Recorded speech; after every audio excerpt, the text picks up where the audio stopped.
Hello, this is Darrell Castle with today's Castle Report. Today is Friday, May 29th, 2020, and on this report I will be talking about what the journalists and the experts offer us as the new normal. We're just going to have to get used to it, they tell us. Today would be day 70 of house arrest for the Castle family, or 10 full weeks without outside human contact, but we're free now, having gone back to our law office. On Tuesday of this week, the family daughter remains marooned on a small island at the bottom of the world, but at least she is free of the virus. The return to the office with all my staff has been uneventful so far. The staff voiced no concern or fear at coming out of their homes and into the world. So right now I have my staff back. All I need are my clients back. And we will be at least approaching a state that we once referred to as normal. 66 days of quarantine, which Joan and I faithfully adhered to, finally comes to an end, as eventually all things do. Strangely, although normal obviously varies from person to person, there are some who believe they know what the future normal will be for all of us. They're not shy about telling us either. My hometown newspaper published a long article last Sunday entitled Our New Normal. In that article, the writer makes many statements which I presume she believes to be factual. She assumes that her readers will believe them to be factual as well. For example, she writes, quote, "The new normal is not just referring to life after the pandemic, for we have no idea when that day will come until we get a COVID-19 vaccine, and it has been proved effective. The highly contagious coronavirus will be a threat to our health and our lives. It will be part of our daily lives and consciousness. The sooner we accept and realize this fact, the better off we will be as a people and a nation," end quote. So she states that we must accept and realize the fact that she gives us. Well, Miss Norman, I beg to differ. I submit that very little of the long article is fact. A great deal of it is simply the opinion of the writer and possibly the editorial board of the Commercial Appeal. She voices the same level of fear bordering on paranoia that I have seen and heard from many people since this has been going on. The interesting part of all this is that even the once alarmist CDC no longer agrees with Ms. Norman about the terrible long-term effects of this virus on our daily lives, possibly forever. It doesn't seem to matter what anyone says, however, because many strong advocates of long-term lockdown, or lockdowners, if I may use that term, hold that view with religious zealotry. They passionately believe that the end justifies the means and that to leave confinement will expose everyone to an apocalyptic scenario. The CDC, in its latest report, which was printed in the New York Times last Sunday edition, now says that many of the things it told us early on about the dangerous effects of the virus turned out to be incorrect. For example, it now seems that the virus is only transmitted by human contact and through close quarters, breathing, coughing, sneezing, and so forth. It's not transmitted by touching doorknobs, sinks, and things of that nature. It also said that the virus is almost impossible to transmit outdoors. So there is nothing wrong with going to the beach or for a walk or a bicycle ride. To enforce rules against such things in light of this new information must be to exhibit some type of totalitarian psychosis. That is my assessment, not that of the CDC. How does that statement fit in with the video images we have seen of Chinese trucks spraying disinfectant up and down Chinese streets? How does that fit in with what the CDC just said? I don't know, folks. I don't know how it fits in. I will admit it's hard to make sense of anything these days. Perhaps you're one of the true lockdowners who demand that we stay locked down until no human on earth ever dies from a virus. Again, there are parallel views of the same thing. Each of us go down parallel rabbit holes into different universes. For example, in answer to a very passionate lockdowner, I might ask, well, Why can't you stay locked down if that is your preference, your fear? Let me live free of confinement and harassment. The answer, of course, is that I will endanger the health of others with my irresponsible behavior. So, once again, we're back to the collective, or at least some view of the collective, which is more important to lockdowners than any individual in his individual rights. I always wonder, though, what the lockdowner has to fear from me. He is locked in his home, so why is he afraid that I will infect him? The same question exists in the world of mandatory vaccines. If someone has taken the vaccine, he is rendered immune to the virus, at least in theory.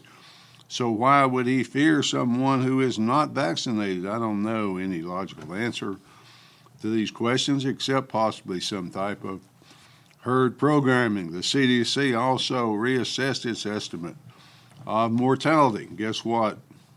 It's much lower than previously thought. The new mortality rate, the CDC tells us, 0.26%, or roughly 1/4%. That is, assuming the tests are 100% accurate, which is probably impossible. The CDC death rate for those under 50, now 1 in 5,000 for those with symptoms, even lower for those without severe comorbidities. For those without comorbidities, one might extrapolate from the most recent CDC numbers. They are more likely to die in a car accident. Kids are more likely to get struck by lightning, but we terrify them anyway. The threat was overblown from the beginning. That much is at least clear. Hindsight's 20/20, of course.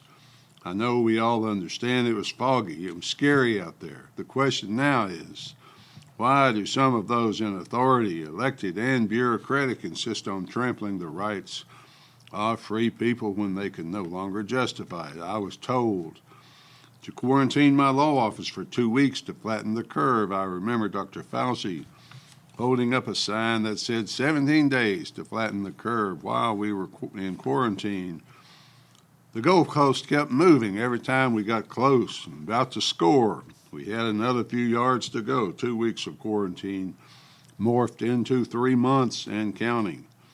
Now that we can see it's not as bad as we first thought, why not try to recover as quickly as possible? Most seem to agree with that, but many governors, many mayors apparently do not. There are worrisome signs coming to us from around the country.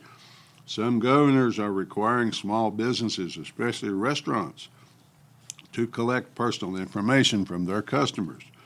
That is supposedly to make contact tracing easier. In California, for example, Governor Gavin Newsom plans to hire 20,000 contact tracers to chase people who have a positive test. Should you test positive, you'll be asked where you have been, what you did, who you did it with. In the case of a restaurant, where did you eat? Then the restaurant should have a list with names and addresses of all those who were there at the time. Each of them would have to be contacted and have a test. Should anyone test positive, the whole process starts over with that person. In the case of a vaccine, when one is finally available, and several Dr. Fauci, Bill Gates companies are racing to bring one to service, there is no doubt in my mind it will be mandatory. President Trump has said that the military will have to be used to vaccinate everyone in 2021. The federal government issued a contract of $178 million for several hundred million self-contained ampules for the vaccine. What if there is resistance, or should I say, when there is resistance? How will this order be enforced, or will it be enforced? We will see how serious the government is about it, and we'll see about its experts if they want to bend us to the will of the authority.